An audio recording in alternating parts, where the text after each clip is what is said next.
بسم اللہ الرحمن الرحیم۔ السلام علیکم معزز ناظرین، آج میں جس ہستی کا ذکر کرنے جا رہی ہوں وہ ایک ایسی مبارک ہستی ہے جس نے اللہ کی راہ میں اپنے آپ کو قربانی اور مصائب کے لیے پیش کیا۔ وہ چھٹا یا ساتواں شخص تھا جس نے اسلام قبول کیا، اس لیے اس نے طویل اذیت برداشت کی۔ اسے فولادی ذرہ پہننے اور دھوپ میں لیٹنے کے لیے بنایا گیا تھا تاکہ وہ پسینے میں بہہ جائیں۔ اکثر اسے جلتی ریت پر لٹایا جاتا تھا جس کی وجہ سے اس کی پیٹھ کا گوشت ضائع ہو جاتا تھا۔ ان کا نام حضرت خباب رضی اللہ عنہ ہے۔ حضرت خباب نے جب اپنی پیٹھ دکھائی، جسے دیکھ کر حضرت عمر رضی اللہ عنہ نے فرمایا کہ میں نے ایسی پیٹھ پہلے کبھی نہیں دیکھی۔ اس نے کہا، میرے جسم کو جلتے ہوئے کوئلے کے ڈھیروں پر گھسیٹا گیا اور میری پیٹھ سے نکلنے والے خون اور چربی نے آگ کو بجھا دیا۔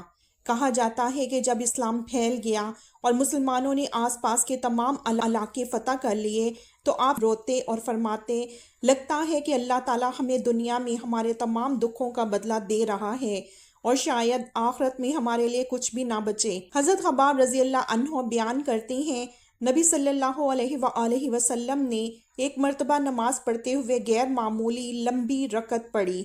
جب صحابہ اکرام نے آپ سے اس کا ذکر کیا تو آپ نے فرمایا، یہ تڑپ اور عاجزی کی نماز تھی۔ میں نے اللہ سے 3 نعمتیں مانگی۔ میں نے اس سے دعا کی، اے اللہ میری امت قحط سے ہلاک نہ ہو، میری امت کو کوئی دشمن ان پر غلبہ حاصل کر کے ہلاک نہ کرے اور میری امت آپس میں نہ لڑے۔ اللہ تعالیٰ نے پہلی 2 نمازیں قبول فرمائیں، تیسری نہیں۔ حضرت خباب رضی اللہ عنہ نے 37ویں ہجری میں کوفہ میں دفن ہونے والے سب سے پہلے صحابہ تھے۔ حضرت علی رضی اللہ عنہ نے فرمایا، اللہ تعالیٰ حضرت خباب پر رحم فرمائے، اس نے اپنی مرضی سے اسلام قبول کیا۔ آپ نے اللہ کی راہ میں بڑی خوشی سے ہجرت کی اور اپنی پوری زندگی اسلام کے لیے جدوجہد اور تکالیف میں گزاری۔ خوش نصیب ہے وہ شخص جو روز قیامت کا خیال رکھتا ہے، اپنے حساب کی تیاری کرتا ہے، دنیا کے تھوڑے پر قناعت رکھتا ہے اور اپنے رب کو راضی کرنے پر قادر ہے۔ اللہ کو راضی کرنا واقعی صحابہ اکرام کا سب سے بڑا کارنامہ تھا، کیونکہ یہی ان کی زندگی کا واحد مقصد تھا۔ ام انمار نامی ایک عورت جو مکہ مکرمہ کی قبیلہ خزرج سے تعلق رکھتی تھی، شہر کے غلام بازار میں گئی۔ وہ اپنے گھریلو کاموں کے لیے ایک نوجوان خریدنا چاہتی تھی اور معاشی فائدے کے لیے اس کی محنت کا استحصال کرنا چاہتی تھی۔ جب اس نے ان لوگوں کے چہروں کا جائزہ لیا جنہیں فروخت کے لیے دکھایا گیا تھا، اس کی نظر ایک ایسے لڑکے پر پڑی جو ظاہر ہے کہ ابھی 9 عمری میں نہیں تھا۔ اس نے دیکھا کہ وہ مضبوط اور صحت مند ہے اور اس کے چہرے پر ذہانت کے واضح آثار ہیں۔ اسے خریدنے کے لیے مزید ترغیب کی ضرورت نہیں تھی۔ اس نے ادائیگی کی اور اپنے نئے حصول کے ساتھ چلی گئی۔ گھر جاتے ہوئے ام انمار اس لڑکے کی طرف متوجہ ہوئی اور کہنے لگی، تمہارا نام کیا ہے لڑکے؟ خباب۔ اور تمہارے والد کا نام کیا ہے؟ الارات۔ کہاں سے آئے ہو؟ نجد سے۔ پھر تم عرب ہو؟ ہاں، بنو تمیم سے۔ پھر تم مکہ میں غلاموں کے سوداگروں کے ساتھ کیسے آ گئے؟ عرب قبائل میں سے ایک نے ہمارے علاقے پر چھاپا مارا، وہ ہمارے مواشی لے گئے اور عورتیں اور بچوں کو پکڑ لیا۔ میں بھی ان نوجوانوں میں شامل تھا۔ میں ایک ہاتھ سے دوسرے ہاتھ میں جاتا رہا یہاں تک کہ میں مکہ مکرمہ پہنچ گیا۔ ام انمار نے نوجوانوں کو مکہ مکرمہ کے لوہاروں میں سے ایک کے پاس تلواریں بنانے کا فن سیکھنے کے لیے بٹھایا۔ نوجوان تیزی سے سیکھ گیا اور جلد ہی پیشے کا ماہر بن گیا۔ جب وہ کافی مضبوط ہو گیا تو ام انمار نے ان کے لیے تلواریں بنانے کے تمام ضروری آلات اور ساز و سامان کے ساتھ ایک ورکشاپ قائم کی۔ بہت پہلے وہ مکہ مکرمہ میں اپنی بہترین کاریگری کی وجہ سے کافی مشہور تھے۔ اس کی دیانتداری کی وجہ سے لوگ اس کے ساتھ معاملہ کرنا بھی پسند کرتے تھے۔ ام انمار نے ان کے ذریعے بہت زیادہ منافع حاصل کیا اور ان کی صلاحیتوں سے بھرپور استفادہ کیا۔ اپنی جوانی کے باوجود خباب نے منفرد ذہانت اور حکمت کا مظاہرہ کیا۔ اکثر جب وہ کام سے فارغ ہو کر اپنے آپ پر رہ جاتا تو وہ عرب معاشرے کی حالت پر گہرائی سے غور کرتا جو بدعنوانی میں ڈوبا ہوا تھا۔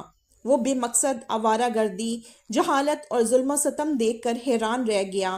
وہ اس ظلم کا شکار ہونے والوں میں سے تھا اور اپنے آپ سے کہتا تھا، اس اندھیری رات کے بعد ایک سحر ضرور ہونی چاہیے۔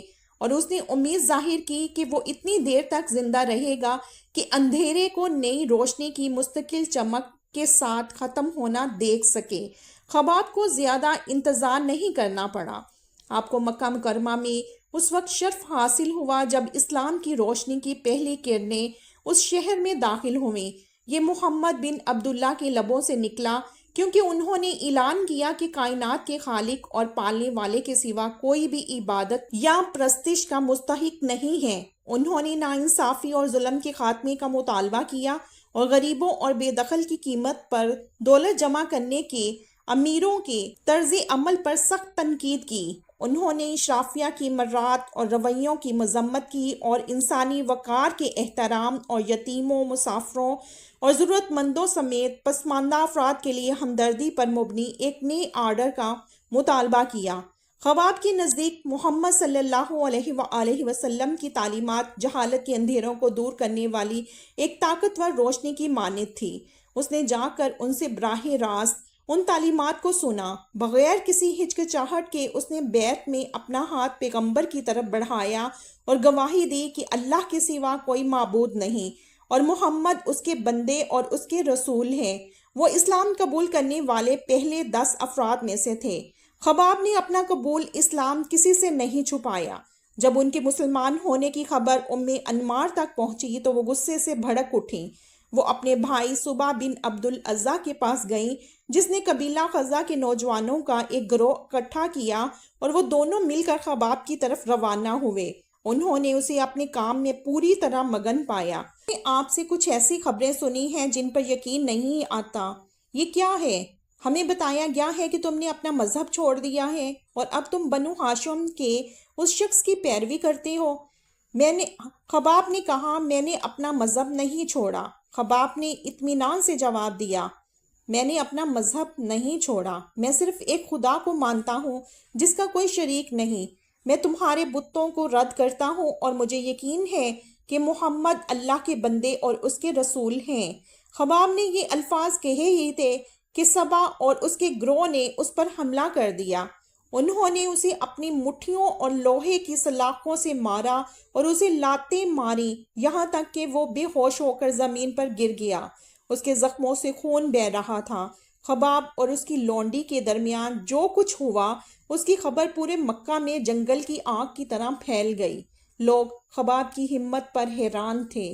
انہوں نے ابھی تک کسی ایسے شخص کے بارے میں نہیں سنا تھا جس نے حضور صلی اللہ علیہ وآلہ وسلم کی پیروی کی ہو اور جس میں اتنی بے تکلفی اور بے تکلفی کے ساتھ حقیقت کا اعلان کرنے کی جرات ہو۔ خباب کے واقعہ نے قریش کے سرداروں کو ہلا کر رکھ دیا۔ انہیں یہ توقع نہیں تھی کہ ایک لوہار جو کہ انمار سے تعلق رکھتا ہے اور جس کے پاس مکہ میں اس کی حفاظت کے لیے کوئی قبیلہ نہیں ہے اور اس کو چوٹ سے بچانے کے لیے کوئی اصابیہ اس کے اختیار سے باہر جانے، اس کے معبودوں کی مذمت کرنے اور مذہب کو رد کرنے کی جرات کرے۔ انہوں نے محسوس کیا کہ یہ صرف شروعات ہے۔ قریش ان کی توقعات میں غلط نہیں تھے۔ خباب کی ہمت نے ان کے بہت سے دوستوں کو متاثر کیا اور انہیں قبول اسلام کا اعلان کرنے کی ترغیب دی۔ یکی بعد دیگرے وہ عوامی سطح پر حق کا پیغام دینے لگے۔ حرم کے احاطے میں کعبہ کے قریب قریش کے رہنما محمد صلی اللہ علیہ وآلہ وسلم کے مسئلے پر بات کرنے کے لیے جمع ہوئے۔ ان میں ابو سفیان بن حرب، ولید بن مغیرہ اور ابو جہل بن ہشام بھی تھے۔ انہوں نے نوٹ کیا کہ محمد مضبوط ہو رہا ہے اور ہیلو فالوئنگ دن بہ دن بڑھ رہی ہے۔ در حقیقت گھنٹے بہ گھنٹے ان کے لیے یہ ایک خوفناک بیماری کی طرح تھا اور انہوں نے اس کے قابو سے باہر ہونے سے پہلے ہی اسے روکنے کا ارادہ کیا۔ انہوں نے فیصلہ کیا کہ ہر قبیلہ اپنے درمیان محمد کے کسی بھی پیروکار کو پکڑ لے اور اسے اس وقت تک سزا دے جب تک کہ وہ اپنا ایمان نہ چھوڑ دے یا مر جائے۔ صبا بن عبد العزیٰ اور اس کی قوم پر خباب کو مزید سزا دینے کا کام آیا۔ وہ اسے باقاعدگی سے شہر کے ایک کھلے علاقے میں لے جانے لگے۔ جب سورج اپنے عروج پر ہوتا اور زمین جل رہی ہوتی، وہ اس کے کپڑے اتار کر اسے لوہے کی ذرہ پہنا کر زمین پر لٹا دیتے۔ شدید گرمی میں اس کی کھال اکھڑ جاتی اور اس کا جسم بے حال ہو جاتا۔ جب یہ معلوم ہوتا کہ ساری طاقت اس سے نکل گئی ہے تو وہ اوپر آئیں گے اور اسے چیلنج کریں گے، تم محمد کے بارے میں کیا کہتے ہو؟ خباب نے کہا وہ خدا کا بندہ اور اس کا رسول ہے، وہ ہدایت اور سچائی کا دین لے کر آیا ہے تاکہ ہمیں اندھیروں سے روشنی کی طرف لے جائے۔ وہ مزید غصے میں آگے اور اپنی پٹائی کو تیز کر دیں گے۔ وہ لات اور العزا کے بارے میں پوچھیں گے تو آپ سختی سے جواب دیں گے، دو بت گونگے اور بہرے جو نہ نقصان پہنچا سکتے ہیں اور نہ کوئی فائدہ پہنچا سکتے ہیں۔ اس سے انہیں اور بھی غصہ آیا اور وہ ایک بڑا گرم پتھر لے کر اس کی پیٹھ پر رکھ دیا کرتے۔ خباب کا درد بہت دردناک تھا لیکن وہ پیچھے نہیں ہٹا۔ انمار کی خباب کے ساتھ غیر انسانی سلوک اپنے بھائی سے کم نہ تھا۔ ایک دفعہ اس نے نبی پاک صلی اللہ علیہ وآلہ وسلم کو ان کی ورکشاپ میں خباب سے بات کرتے ہوئے دیکھا تو وہ غصے میں اندھی ہو گئی۔ اس کے بعد ہر روز کئی دنوں تک وہ خباب کی ورکشاپ جاتی اور بھٹی سے سرخ گرم لوہا اس کے سر پر رکھ کر اسے سزا دیتی۔ اذیت ناقابل برداشت تھی اور وہ اکثر بے ہوش ہو جاتا تھا۔ خباب نے طویل تکلیف اٹھائی اور اس کا واحد سہارا نماز ہی تھا۔ آپ نے انمار اور ان کے بھائی کی سزا کے لیے دعا کی۔ اس کی تکلیف اور تکلیف سے نجات اسی وقت ملی جب حضور صلی اللہ علیہ وآلہ وسلم نے اپنے صحابہ کو مدینہ کی طرف ہجرت کرنے کی اجازت دی۔ انمار اس وقت تک اسے جانے سے نہ روک سکی۔ وہ خود ایک ایسی خوفناک بیماری میں مبتلا ہو گئی جس کے بارے میں پہلے کسی نے نہیں سنا تھا۔ وہ ایسا برتاؤ کر رہی تھی جیسے اس پر کوئی بزدلانہ حملہ ہوا ہو۔ اسے جو سر درد تھا وہ خاص طور پر اعصاب شکن تھا۔ اس کے بچوں نے ہر جگہ طبی مدد کی کوشش کی، یہاں تک کہ آخرکار انہیں بتایا گیا کہ اس کا واحد علاج اس کے سر کو داغنا ہے۔ گرم لوہے کے ساتھ علاج ان تمام سر دردوں سے زیادہ خوفناک تھا۔ مدینہ منورہ میں سخی اور مہمان نواز انصار میں سے خباب نے ایک ایسی آسودگی اور سکون کی کیفیت کا تجربہ کیا جس کا انہیں طویل عرصے سے علم نہیں تھا۔ وہ حضور کے قریب ہو کر خوش ہوتا تھا، کوئی بھی اس کے ساتھ بدتمیزی کرنے والا یا ان کی خوشی میں خلل ڈالنے والا نہ تھا۔ غزوہ بدر میں آپ صلی اللہ علیہ وآلہ وسلم کے شانہ بشانہ لڑے۔ اس نے جنگ احد میں شرکت کی جہاں صبح بن عبد العزا کو حضور صلی اللہ علیہ وآلہ وسلم کے چچا حمزہ بن عبد المطلب کے ہاتھوں اپنے انجام کو ہوتے دیکھ کر اطمینان ہوا۔ خباب چاروں خلفائے راشدین ابو بکر، عمر، عثمان اور علی کے ماتحت اسلام کی عظیم توسیع کا مشاہدہ کرنے کے لیے کافی عرصہ زندہ رہے۔ وہ اپنی خلافت کے دوران ایک مرتبہ عمر رضی اللہ عنہ سے ملنے گئے تھے۔ عمر رضی اللہ عنہ کھڑے ہوئے، وہ ایک مجلس میں تھے اور خباب کو ان الفاظ میں سلام کیا، تم سے زیادہ اس مجلس میں بلال کے علاوہ کوئی نہیں ہے۔ اس نے خباب سے مشرکین کے ہاتھوں ہونے والی اذیتوں اور ایذا کے بارے میں پوچھا۔ خباب نے اسے کچھ تفصیل سے بیان کیا کیونکہ یہ بات ابھی تک اس کے ذہن میں بہت واضح تھی۔ اس کے بعد اس نے اپنی پیٹھ کھول دی اور یہاں تک کہ عمر رضی اللہ عنہ نے جو کچھ دیکھا اس سے گھبرا گئے۔ اپنی زندگی کے آخری دور میں خباب کو ایسی دولت نصیب ہوئی جو اس نے خواب میں بھی نہیں دیکھی تھی، تاہم وہ اپنی سخاوت کے لیے مشہور تھے۔ یہاں تک کہا جاتا ہے کہ اس نے اپنے درہم اور اپنے دینار اپنے گھر کے ایک حصے میں رکھے تھے جو غریبوں اور مسکینوں کے لیے مخصوص تھے۔ اس نے اس رقم کو کسی بھی طرح محفوظ نہیں رکھا تھا اور ضرورت مند لوگ بغیر کسی اجازت یا کوئی سوال پوچھے آ کر اپنی ضرورت کی چیز لے جاتے تھے۔ اس کے باوجود وہ اس دولت کے تصرف کے لیے خدا کے سامنے اپنی جواب دہی سے ہمیشہ خوف زدہ رہتا تھا۔ صحابہ کی ایک جماعت کا بیان ہے کہ جب خباب بیمار ہوئے تو ان کی عیادت کے لیے جب وہ صحابہ کا گروہ گیا تو انہوں نے عیادت کی اور فرمایا اس جگہ 80,000 درہم ہیں، خدا کی قسم میں نے اسے کبھی محفوظ نہیں کیا اور نہ ہی میں نے کسی ضرورت مند کو اسے روکا ہے۔ وہ روئے اور انہوں نے پوچھا کہ وہ کیوں رو رہی ہیں؟ تو خباب نے کہا کہ میں روتا اس لیے ہوں کیونکہ میرے ساتھی فوت ہو چکے ہیں اور انہیں دنیا میں اس جیسا کوئی اجر نہیں ملا۔ میں نے زندگی گزاری ہے اور یہ دولت حاصل کی ہے اور مجھے ڈر ہے کہ میرے اعمال کا یہی صلہ ہوگا۔ کچھ ہی دیر بعد ان کا انتقال ہو گیا۔ خلیفہ علی ابن ابی طالب رضی اللہ عنہ ان کی قبر پر کھڑے ہوئے اور فرمایا خدا خباب پر رحم کرے اس نے دل سے اسلام قبول کیا، اس نے خوشی سے ہجرت کی، اس نے ایک مجاہد کی حیثیت سے زندگی گزاری، اور اللہ تعالیٰ نیکی کرنے والے کی اجر کو نہیں روکے گا۔ مزید اچھی ویڈیو دیکھنے کے لیے میرے چینل کو لائک، سبسکرائب اور شیئر کیجیے گا۔ شکریہ۔